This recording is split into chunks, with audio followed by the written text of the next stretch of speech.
അപ്പൊ നമ്മളുടെ പിരിവിന്റെ QR code എല്ലായിടത്തേക്കും കൊണ്ടുവരാൻ നമ്മളുടെ സഹോദരങ്ങളുണ്ട്. അപ്പൊ എല്ലാവരും അത് വളരെ ഗൗരവത്തോടെ തന്നെ പരിഗണിക്കണം. അപ്പൊ നമ്മളുടെ ഇന്ന് കമന്റുകളായിട്ട് അല്ലെങ്കിൽ നമുക്ക് ഗൂഗിൾ പേയിൽ വന്ന കുറെ ഉണ്ട്. അതില് സുൽഫത്ത് അവരുടെ മൂത്ത മോൾക്ക് എല്ലാ വിഷയത്തിലും A+ കിട്ടാൻ വേണ്ടിയിട്ട് ഒരു സംഖ്യ സംഭാവന ചെയ്തിട്ടുണ്ട്. അപ്പൊ എനിക്ക് പറയാനുള്ളത്, ഇതുപോലെ നിങ്ങളുടെ തീരെ പഠിക്കാത്ത മക്കളുണ്ടെങ്കിൽ ഇതൊരു നല്ല മാർഗമായിട്ട് നിങ്ങൾക്ക് സ്വീകരിക്കാം.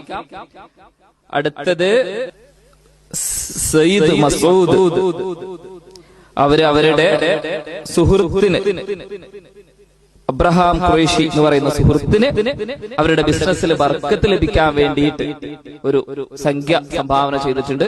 വിദേശത്തുള്ള ഒരു പ്രവാസിയാണ് എന്നാണ് എനിക്ക് മനസ്സിലാവുന്നത്. അവിടെയാണ് അവരുടെ കച്ചവട കാര്യങ്ങളൊക്കെ. അപ്പൊ അതിന് നല്ല ബർക്കത്ത് ഉണ്ടാവട്ടെ എന്ന് നമുക്ക് പ്രാർത്ഥിക്കാം.